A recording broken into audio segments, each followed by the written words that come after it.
예, 오늘 발표할 내용은 초짜 대학원생을 위한 연구 방법론이고요. 네, 초짜를 강조한 이유는 연구를 처음 하시는 분들을 위해서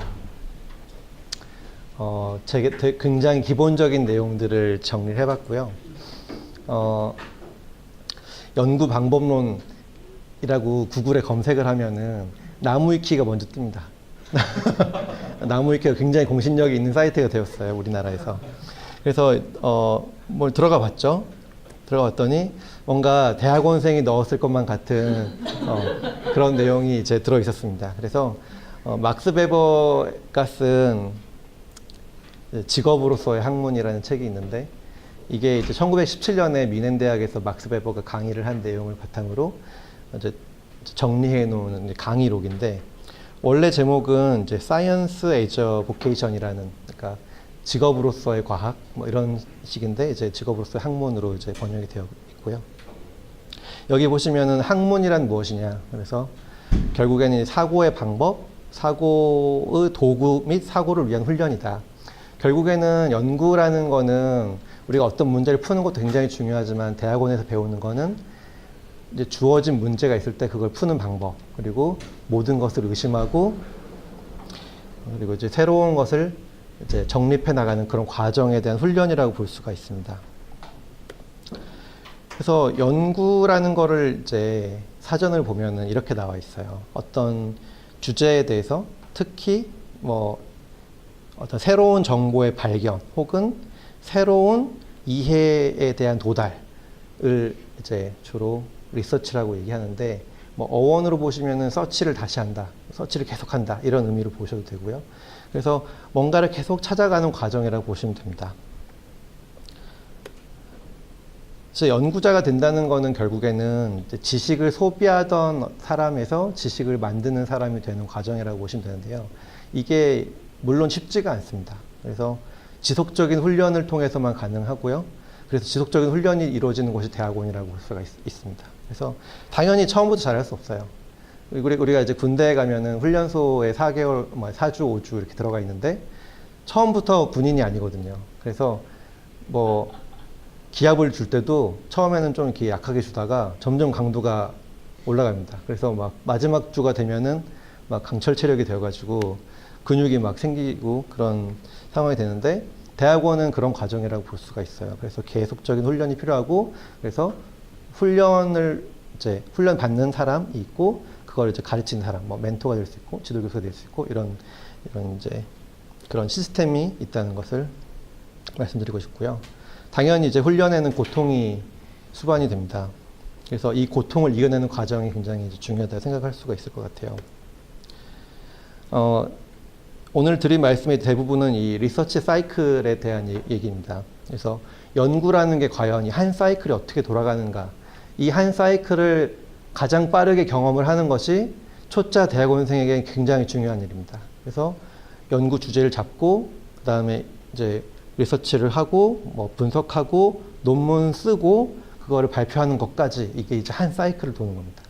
그래서 이 한 사이클을 뭐 보통 뭐 석사 때는 석사 말년차에 하거나, 혹은 뭐 박사 가서 하거나, 박사도 뭐 처음에 못하고 이제 버벅이다가 나중에 가서야 하거나, 이런 식의 여러 가지 뭐 경우들이 있는데, 가능하면 빠르게 이 한 사이클을 도는 게 굉장히 중요하다고 말씀드리고 싶네요.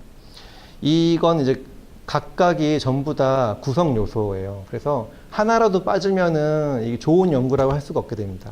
그래서 내가 연구는 다 했어요. 뭐 분석 다 했는데 논문을 못 쓰겠어. 논문은 도저히 안 될 것 같아. 그래서 난 포기할래. 이렇게 되면 이제 연구가 구성이 안 됩니다. 연구가 구성이 안 돼서 이제 그걸 뭐 나중에 다른 사람이 하거나, 아니면 기간이 너무 지나가지고 너무 아웃데이트 돼가지고 좋은 연구가 이제 아니게 되는 그런 상황이 발생하게 되는 거죠. 먼저 이제 think and plan에 대한 내용을 잠깐 보겠습니다. 어떤 연구를 할까 생각하는 단계예요. 보통은 이 첫 번째 보시면 이게 프레시먼스 드림이라는 수학 이퀘이션인데 말이 안 되잖아요. 저게 대학교 1학년의 드림입니다.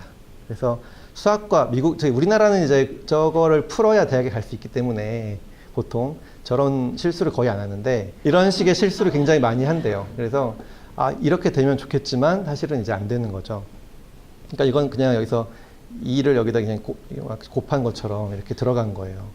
이게 프레시먼스 드림입니다. 그러니까 우리가 뭔가 잘 모를 때는 막 처음 보는 것도 아, 이거 되는 거 아니야?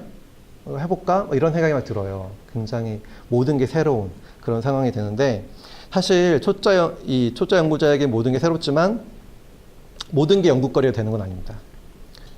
이 볼드체로 이제 강조한 걸 이제 보셔야 되는데 하늘 아래 새로운 게 없다. 이거를 이 명제를 꼭 명심을 하셔야 돼요. 그래서 내가 생각하는 것들 혹시 누가 작년에 한 거 아닐까? 혹은 6개월 전에 한 거 아닐까? 이런 걸 계속 의심하시고 계속 검색하시고 그 다음에 내가 세운 어떤 가설이 편향되어 있을 가능성이 굉장히 높아요. 이 편향이라는 거는 되게 여러 가지가 있습니다.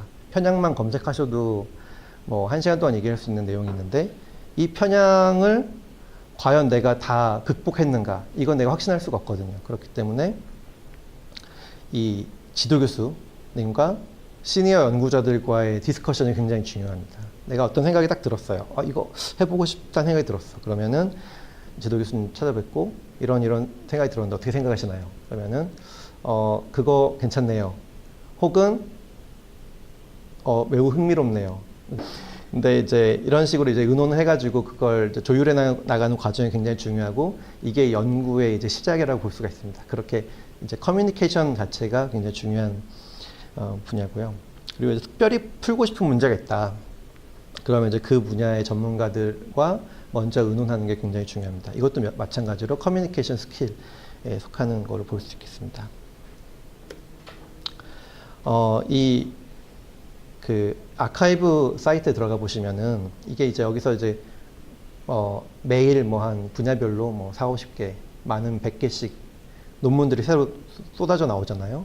뭐 피어 리뷰를 받은 것도 있고 안 받은 것도 있고 자기 맘대로 올리기도 하지만 보통 자기 맘대로 올리면은 그 처음에 이제 모더레이터 단계에서 까이는 경우가 많아요. 그래서 보통은 논문 형식은 다 갖추고 있습니다. 그래서 여기 들어가 보시면은 이 주제에 따라 연구 분야에 따라 이 메일링을 등록할 수가 있어요. 그래서 여기에 등록하면은 이제 매일 아침에 이제 얘가 이제 업데이트가 될 때마다 이메일이 날라옵니다. 그러면 이제 그 주제에 뭐 50개 제목이랑 저자가 이제 쭉 묶여가지고 나오게 되는데 뭐 한 달쯤 하다 보면은 잘 안 보게 되고 스팸으로 눌러가지고 스팸으로 가 있고 뭐 보통 이렇게 되는 게 대부분이에요. 하지만 습관을 들이는 게 중요합니다. 그래서 이런 새로운 논문들이 나올 때 계속 체크하는 거. 그래야 이제 어떤 연구들이 진행되고 있다. 그걸 내가 파악할 수 있잖아요. 이런 것들 체크하는 습관을 들이는 게 중요하다는 말씀 드리고 싶고요. 그리고 이제 잘 모르시겠지만 보통 도서관이라는 데가 사서분들이 그냥 책만 이렇게 정리하는 분들이 아니고 어떤 특정 주제, 키워드에 대한 그런 사전 조사 이런 것들을 해주는 역할을 원래 하게 되어 있습니다. 근데 옛날같이 이제 그런 검색 기능이 많이 없을 때는 그분들에게 의존을 많이 했는데 요즘 같은 시대에는 보통 그냥 연구자들이 자기가 혼자 막 검색해가지고 찾잖아요.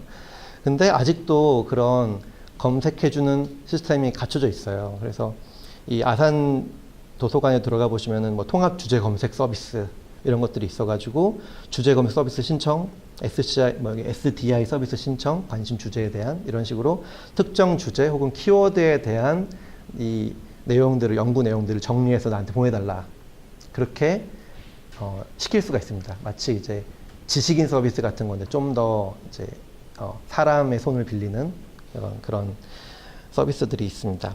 저희 병원은 이제 의대다 보니까 약간 의학적인 내용에 특화가 되어 있는 경우가 많이 있어요. 그래서 보통 사서들이 모든 주제를 다 꿰뚫고 있는 게 아니라 약간 의학 지식, 바이올로지컬 지식 이런 것들을 갖고 있는 부분들이 많거든요. 그래서 공학적인 내용을 물어보면은 이게 뭔가요? 라고 다시 되물어올 가능성이 있습니다. 하지만 이런 게 있다는 거는 참고해 보실 만할 것 같고요. 여기서 이제 생각해 볼 문제들은 우리가 내가 어떤 주제를 잡았을 때 과연 이 가설들이 과학적으로 합리적인가 먼저 스스로 이제 되물으셔야 됩니다. 이게 과연 합리적일까? 또한 이제 우리는 주로 의대에서 연구를 하고 있다 보니까 과연 내가 하려고 하는 이런 연구들이 윤리적인 문제는 없을까? 우리 모두 다 그 윤리 교육 받잖아요. 윤리적인 문제가 없는지 한번 확인해 이렇게 스스로 생각을 해보셔야 됩니다. 또한 이 연구라는 게 보통 과거 연구 없이 진행되는 새로운 연구는 거의 없어요. 그래서 과거 연구들로부터 내가 뭘 배워가지고 이걸 가지고 뭔가 개선해보고 싶다 이런 마음이 드는 게 대부분인데, 과연 그 과거 연구에서 내가 개선할 점, 나아갈 점이 무엇인가 이런 걸 생각해 보시는 게 중요할 것 같습니다. 다음은 이제 디스커버 단계인데요. 연구 주제가 정해지면은 이제 구글 신에게 물어보게 됩니다. 구글 신에게 물어봐서 리터러처 서베이라는 거를 이제 수행을 하게 돼요. 보통 도서관 안 가시죠? 옛날에는 도서관에 가가지고 뭐 10년치 저널을 다 이제 챙겨서 그걸 다 보고 뭐 그런 식의 연구들을 했어요. 뭐 복사하고, 그리고 뭐 만약에 저널이 구독이 안 돼 있으면은 뭐 그런 원문 복사 서비스 같은 신청해가지고 막 외국에서 날라오는데 일주일 걸리고 이런 식의 연구들을 했는데, 지금은 구글 스칼라, 뭐 펀메드, 아카이브 이런 식으로 실시간으로 거의 연구들을 다 체크할 수가 있습니다. 그래서 자기가 하고 있는 연구들을 보통 다 퍼블리시하고 광고하고 하기 때문에 검색하면 보통 걸리게 돼 있어요. 만약에 내가 못 찾았다 그러면 뭔가 약간 키워드가 좀 다르거나 약간 용어가 약간 달라서 못 찾는 경우들도 있습니다.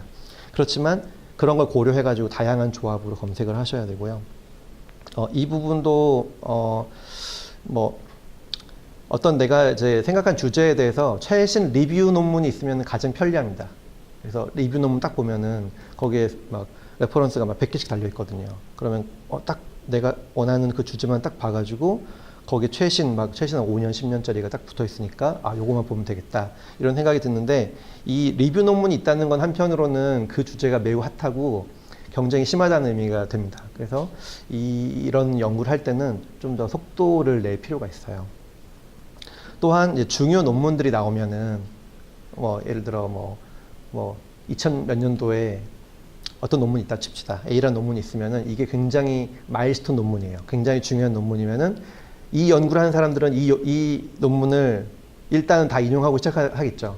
그렇기 때문에 이 논문을 인용한 논문들 어떤 것이 있는지 최근 거를 쫙 보면은 이제 뭐 2019년 쫙 뜨게 됩니다. 그래서 그런 데서 더 이제 내가 하려고 한 연구들이 어떤 식으로 진행되고 있는지 파악을 할 수가 있게 됩니다.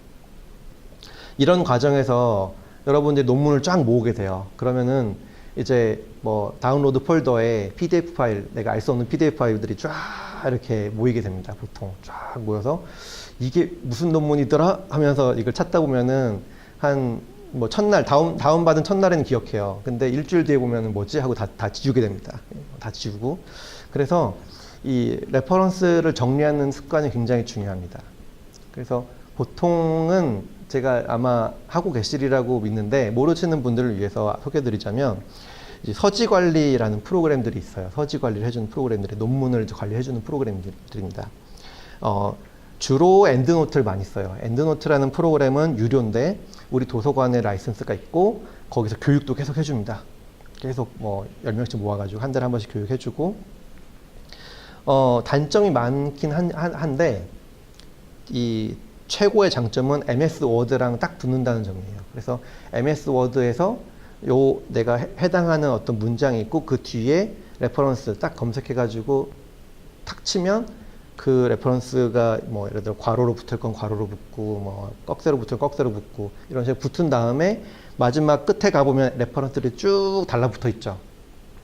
그런 식으로 이제 동작하기 때문에 엔드노트를 많이 쓰기는 해요. 근데 이제 이 유료 프로그램에 대한 이제 거부감이 있는 분들이 많이 있습니다. 그러면은 이제 뭐 맨들레이, 뭐 조테로, 페이퍼스 이런 것들을 사용하시면 돼요.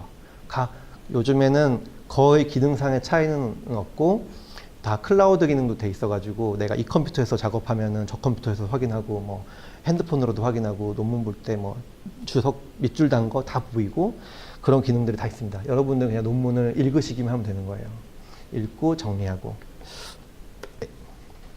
네, 그리고 도서관에 들어가 보시면은 이 엔드노트 교육 포털이라는 주소가 여기 이제 적혀 있는데, 여기 들어가 보시면은 이 엔드노트 동영상으로 다 이제 요즘에는 강의를 다 올려놨어요. 그래서 라이브러리 어떻게 구축하는지, 뭐 다른 사람들한테 라이브러리 내 라이브러리 전달하고 싶을 때 어떻게 하는지 그런 것들도 다 나와 있습니다. 그래서 또한 이제 매우 중요한 MS 워드를 통해서 어떤 식으로 레퍼런스를 우리가 작성하고 관리할 것인가 이런 것들도 있으니까 참고하시면 되겠습니다.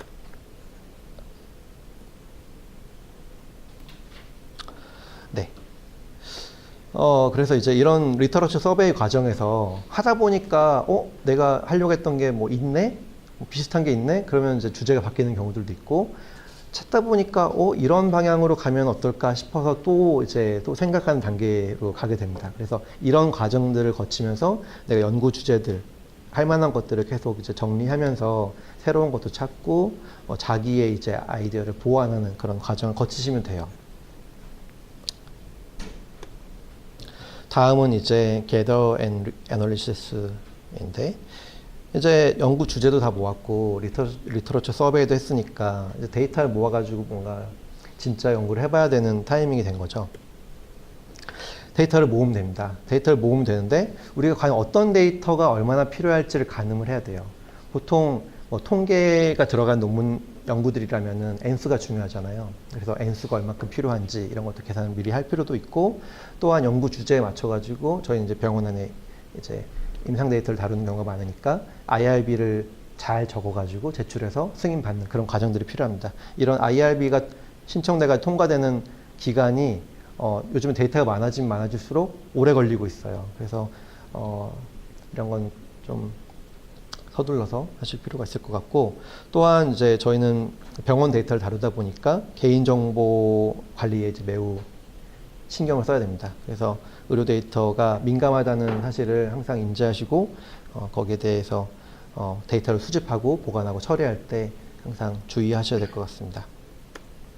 네이버에 검색되는 사람들이 있어요. 아, 저희 병원 데이터가요? 저희 유방암 환자 30년간 팔로우된 그 엑셀 파일 네이버에 검색돼서 여러 명 심하게 네. 그런 경우를 클라우드 저장했는데 검색 옵션 켜놓고 네네네 맞습니다. 네 그런 경우는 항상 주의하셔야 될 것 같습니다. 네이버 조심하세요. 네. 다음 단계는 이제 데이터가 모였으면은 그걸 이제 분석하는 일이겠죠. 저는 이제 데이터 사이언스 측면에서 데이터를 분석하는 거를 이제 소개를 해드리겠지만 데이터 분석이라는 건 사실 뭐 여러 가지 방법이 될 수가 있습니다. 근데 이런 이제 뭐 도식도가 이제 나와 있기도 한데 제가 볼 때 일단은 제일 중요한 거는 먼저 데이터를 받았을 때 첫 이 exploratory data analysis라는 부분이 있는데 이 부분이 이제 굉장히 중요하다고 생각이 됩니다. 그래서 이건 이제 한국어로는 탐색적 자료 분석이라고 해요. 그래서 내가 받은 데이터가 뭐 어떤 식으로 구성이 되어 있는지, 밸런스는 맞아 있는지, 뭐 미싱 밸류는 없는지, 미싱 밸류가 있다면 어떤 식으로 처리가 되어 있는지, 그다음에 또 뭐 이상치는 없는지, 막 튀는 값이 있을 수 있잖아요. 어떤 경우에는 내가 테이블로 된 데이터를 쫙 받았는데 미싱 밸류는 없는데 값이 9999로 되어 있는 것들이 있다. 그런 미싱치를 9999로 처리를 해 놓은 거예요. 그런 것들은 사전에 내가 파악하지 않으면은 나중에 다 분석해 놓으면은 뭔가 결과가 나는데 뭔가 이상해요. 그래서 다시 이상한 거 알면 다행이죠. 그런데 뭔가 잘 나와가지고 내가 막 논문 내려고 다 하고 있는데 다시 데이터 뭔가 찝찝해서 다시 보니까 그런 것도 있던 거죠. 그래서 그러면 맞습니다. 영원히 모르는 게 맞습니다. 그래서 알려주는 게 이제 맞아요. 출판된 다음에 뭔가 이상한데요라고 그런 말을 듣는 게 제일 이제 창피한 일이죠. 창피를 당하는 걸 두려워하면 안 되지만 최대한 내가 그런 창피 안 당하도록 하는 게 중요합니다. 캔터 플롯을 많이 찍어보세요. 그러면 인위적인 줄이 가요. 네. 한 값이 어떤 값은 하나는 제대로 들어가 있고 하나는 인위적으로 들어가 있으면 어쨌든 한 줄로 쓰거든요. 근데 스택 플롯에 줄이 있는 건 이상한 거잖아요. 네, 맞습니다. 근데 콤비네이션이 너무 많으니까. 그렇죠. 1000개면 1000 콤비네이션 이 정도를 스케트 플롯 해야 되는데 뭐 많긴 하지만 어쨌든 한번 볼 필요는 있죠. 그렇죠. 그래서 데이터를 받았을 때 일단 내가 가진 데이터를 이해하는 게 되게 중요하다 이런 말씀을 드리고 싶고 그걸 이제 이해하는 과정이 탐색적 자료 분석이라고 할 수가 있습니다. 꼭 빼놓지 말고 해주시길 바랍니다. 무조건 해야 돼. 네. 그 다음으로는 데이터를 요리하는 과정인데요. 데이터 요리는 각자가 생각하는 툴들이 다 있을 거예요. 그 툴을 가지고 적절하게 요리를 하면 됩니다. 적절한 통계 모델 가져오고 적절한 뭐 네트워크를 사용하고 뭐 그런 식으로 이제 분석을 하면 돼요. 이 분석 방법만 하더라도 이거는 이제 거의 뭐 한 학기 동안 할 수 있는 내용이기 때문에 각자 속에 있는 어떤 툴들이 있으시죠? 그걸 잘 활용하시길 바라겠습니다. 중계의학 연구 방법론 수업 있지 않나요? 나도 강의하는 걸로 알고 있는데 여러 명이 돌아와서 그 강의하는 게 있어요. 네. 그것도 있고 네. 이거는 네. 여기서 이제 주의를 할 점은 내가 데이터를 분석하는 과정에서 다양한 종류의 편향이 들어갈 수가 있어요. 내가 데이터를 고를 때, 내가 테스트 셋과 뭐 트레인 셋을 나눌 때, 랜덤으로 하지 않고 약간 뭐 몇 월부터 몇 월까지를 트레인으로 하고 몇 월부터 몇 월까지는 뭐 밸리데이션, 몇 월부터 몇 월까지는 테스트로 하자.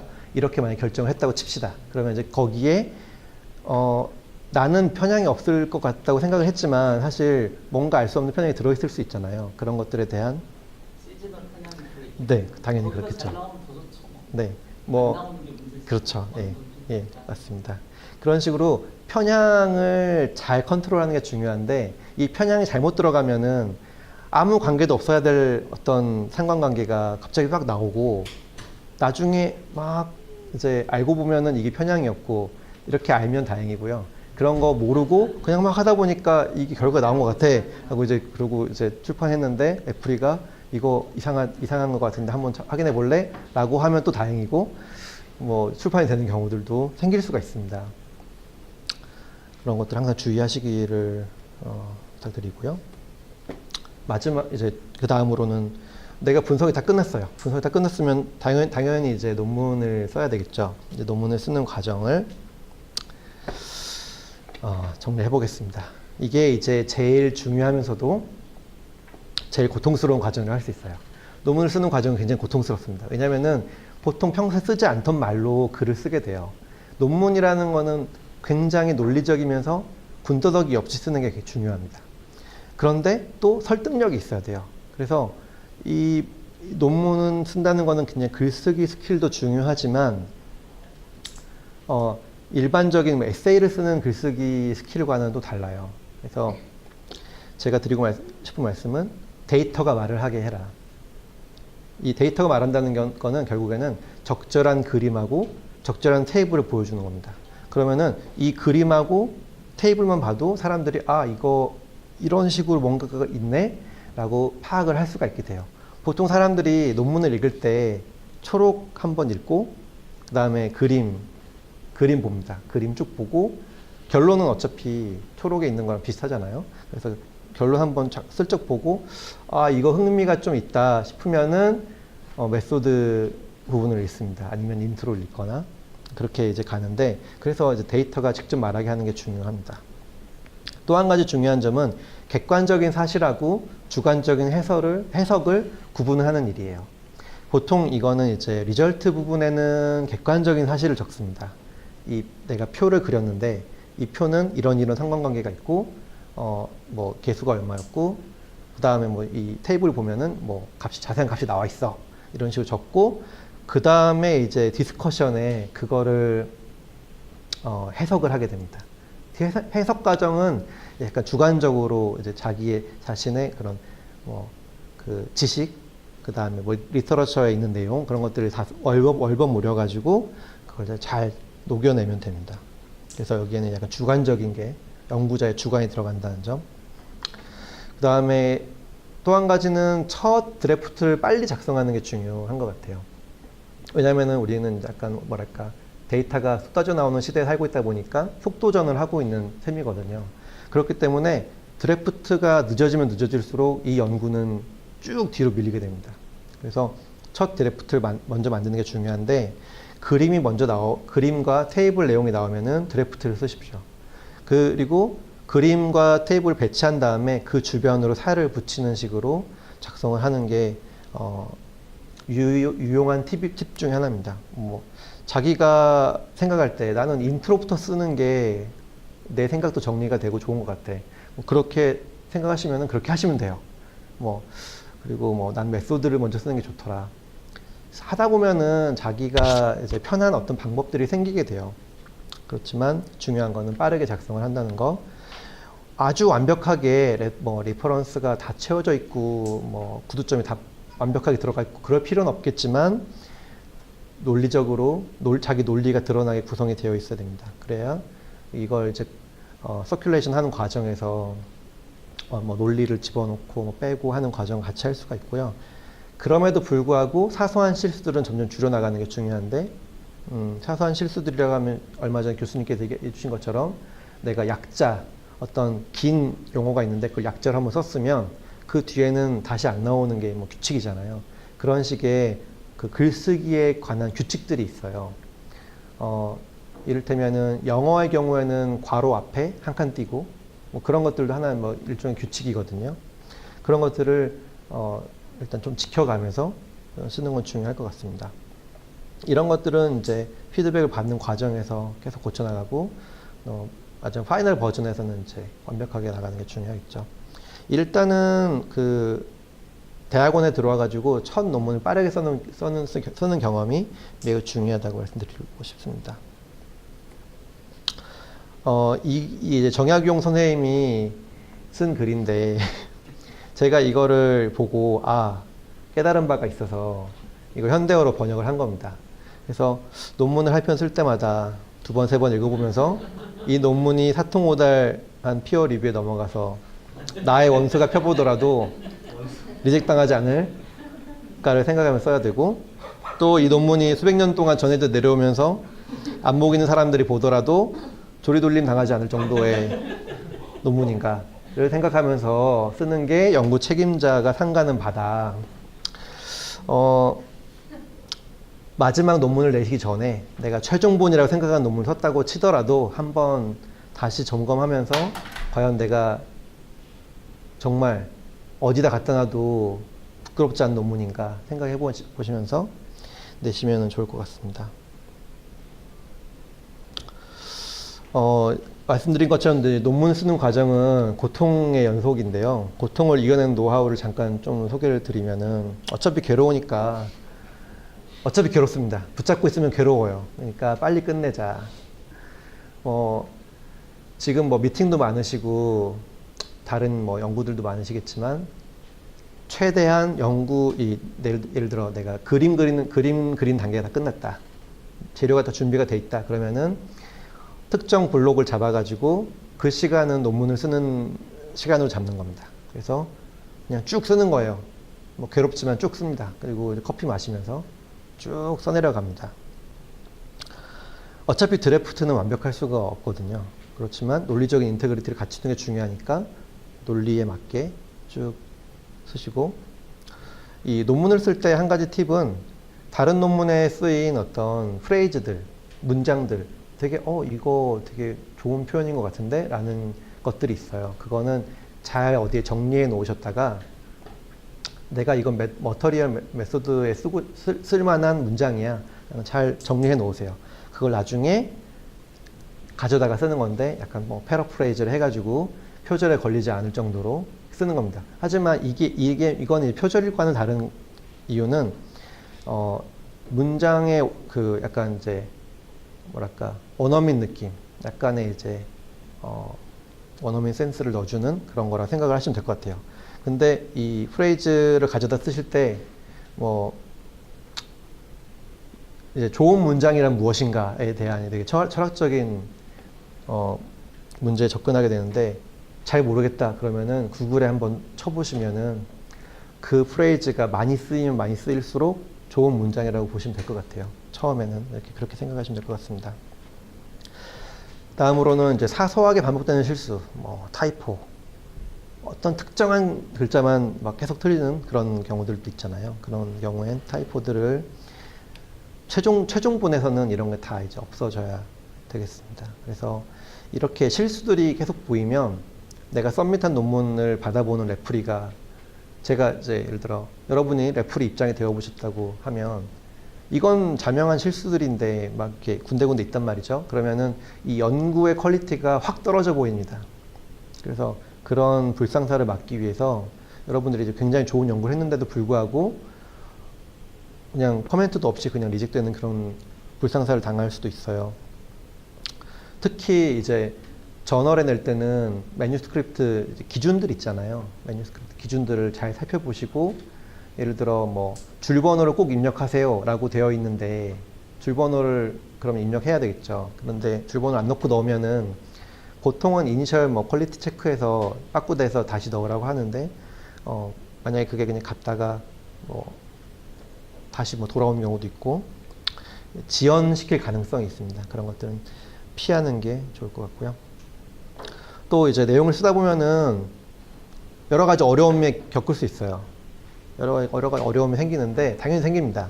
그럴 때는 혼자 끙끙대고 있기보다는 주변에 경험한 분들에게 아니 공동 연구하시는 분들, 지도 교수님께 조언을 바로바로 구해서 해결책을 얻을 수 있도록 하는 게 중요할 것 같습니다.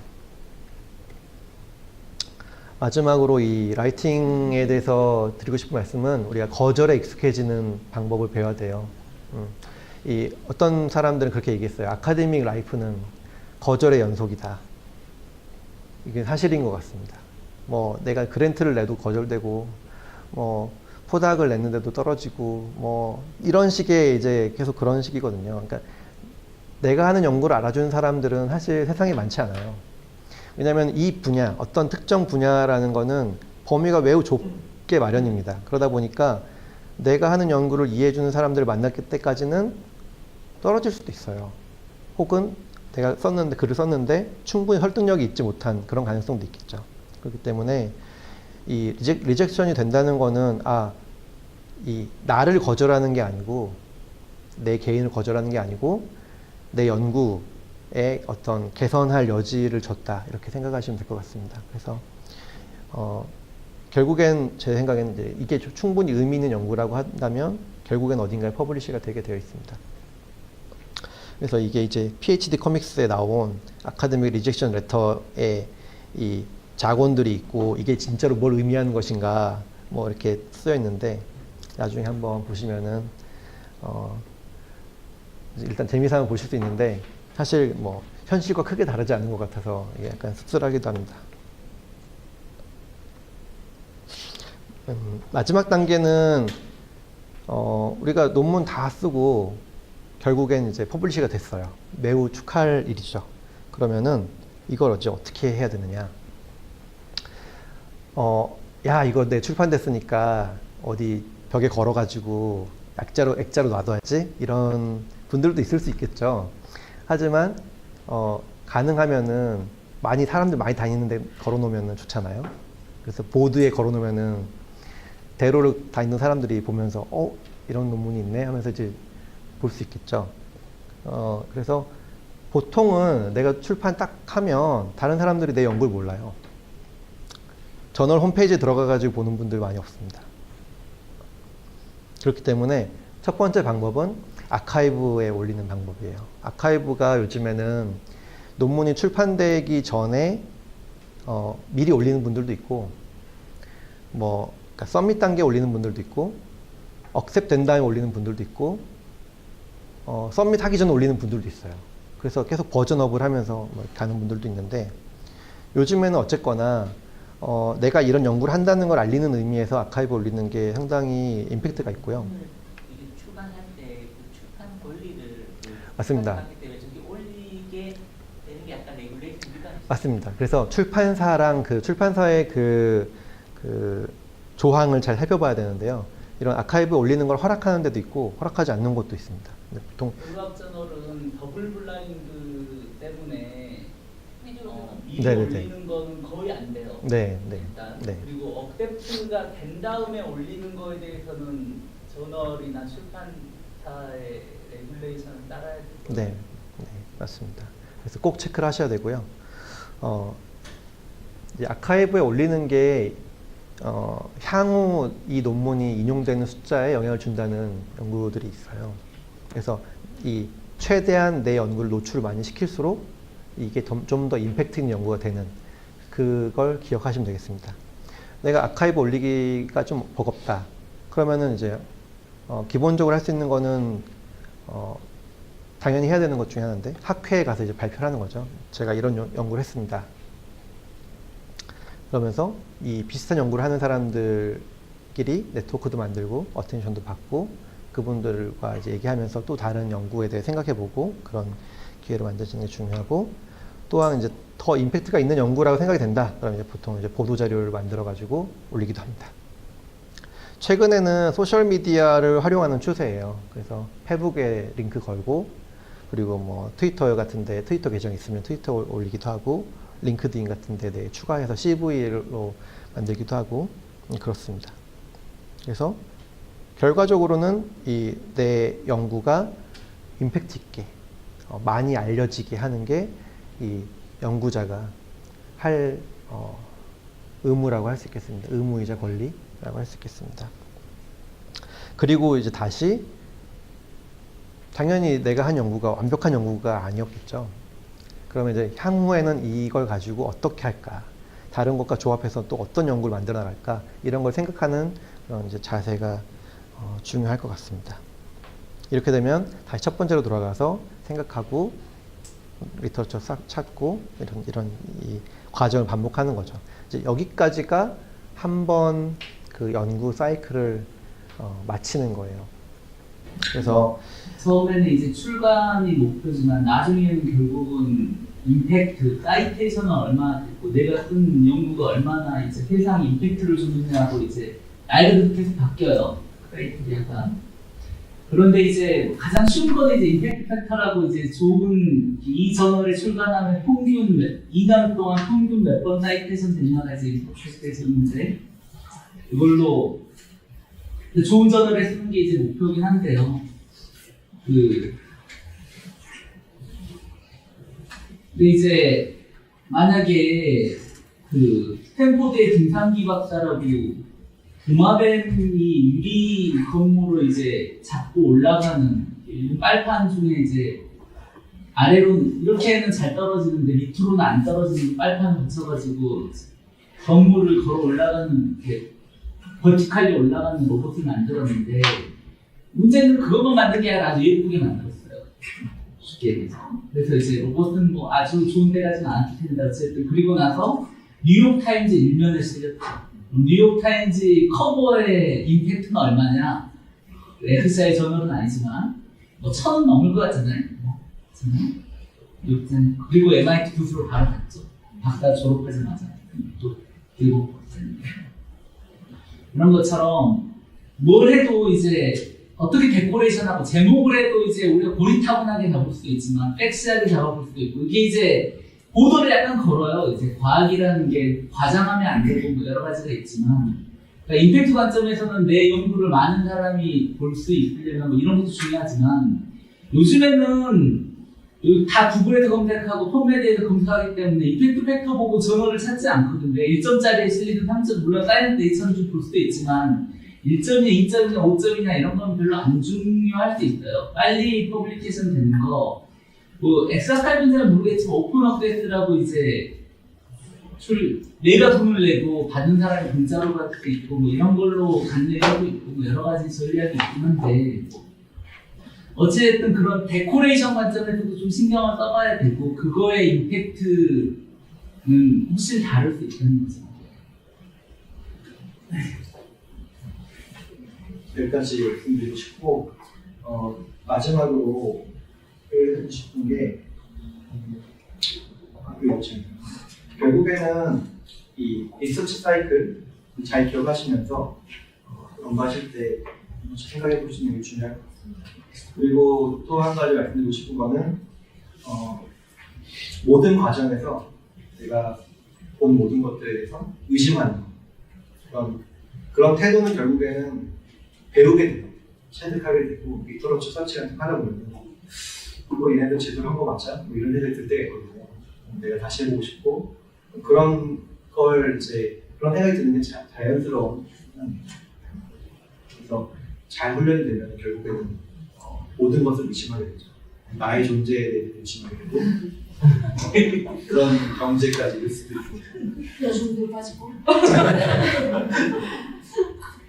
마지막으로 창조하고 가는 마지막으로 이 맷마이트라는 미국 어느 대학 CS 교수님이 만든 PhD에 대한 일러스트레이션 가이드인데 이거 안 보셨을 수도 있고 안 보셨을 수도 있는데 이 분이 자기 학생한테 박사 과정이란 무엇인가에 대해 설명을 하려고 하는데 한 줄로 설명이 안 되더래요. 그래서 그림으로 그걸 이제 만들어 주셔서 굉장히 의미가 있어서 보고 싶은데 이 원이 우리 인류가 가지고 있는 지식의 총량이라고 생각을 해볼게요. 그럼 이제 초등학교에 가면서 아주 일부를 배우게 되고 우리가 중고등학교에 가면서 그것도 좀 더 배우게 되고 그리고 대학에 가면 학부를 마칠 때쯤이 되면은 어떤 분야의 전문성이 생깁니다. 스페셜티가 생기게 됩니다. 근데 이 한 방에 어떤 예를 들어서 물리학과를 나왔다, 성문학과를 나왔다, 혹은 생물학과를 나왔다 이런 식의 게 있다 보면 뭔가 궁금증이 생길 수 있잖아요. 그런 거에 따라 좀 더 파보게 되면 이게 바로 이제 석사 과정에서 만드는 지식의 깊이입니다. 내가 이 방향으로 좀 더 그래서 이제 알게 되고 이제 마스터라고 부르게 되죠. 모르겠는데 이 부분은 기존에 있는 지식을 그냥 더 아는 정도에 그칠 수도 있어요. 이거 내가 이해를 높이는 정도 될 수 있는데 이걸 쭉 더 계속 해보고 싶은 생각이 들 수도 있습니다. 그래서 이렇게 이제 가는 걸 박사 과정이라고 할 수가 있습니다. 이 기간을 몇 년 동안 해서 이 끄트머리에 다다르게 되면 어떤 일이 생기냐면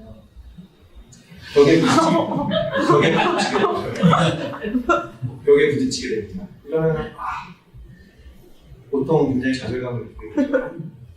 이걸 더 나갈 수가 없나? 그리고 그래서 이제 굉장히 괴로운 시기를 겪게 되는데 이걸 계속 좀 더 밀다 보면 한 1년, 2년 밀다 보면 이렇게 약간의 덴트가 생기게 돼요. 이걸 PhD라고 부릅니다. 그래서 세상에 알려진 지식의 바운더리를 약간 늘리는 사람, 그럴 때 이걸 늘릴 수 있는 사람에게 박사 자격을 준다. 그래서 이렇게 보면 내가 민 부분이 이렇게 있는 거죠. 항상 생각해야 되는 건 큰 그림을 생각해야 한다. 그래서 박사라는 거에 대한 의미를 이렇게 표현을 했습니다. 저는 굉장히 인상적이었는데 왜냐면 대학원 가기 너무 힘들거든요. 너무 힘들고 배웠고 고민거리도 많고 내 친구들은 지금 회사 가서 돈 벌고 있는데 나는 지금 여기서 뭐 하는 거지? 이런 생각이 들 때가 있습니다. 내가 지식의 생산자로서 우리 인류의 지식의 마음을 늘리고 있다. 이건 당연히 힘들 수밖에 없다. 이런 마음을 좀 갖고 가시면은 며칠은 편해질 수 있습니다. 네. 보이는 게 어디에 맞습니다. 안 보이는 사람도 엄청 많아요. 홈노이만이 CF를 만들고 지금까지 항공과 박사가 10만 명이 나왔고 저기에 보이게 손집이라는 한 몇 년 됐죠. 그래서 어려운 일이지만 계속 푸시를 하시기를 바라면서 같이 있습니다.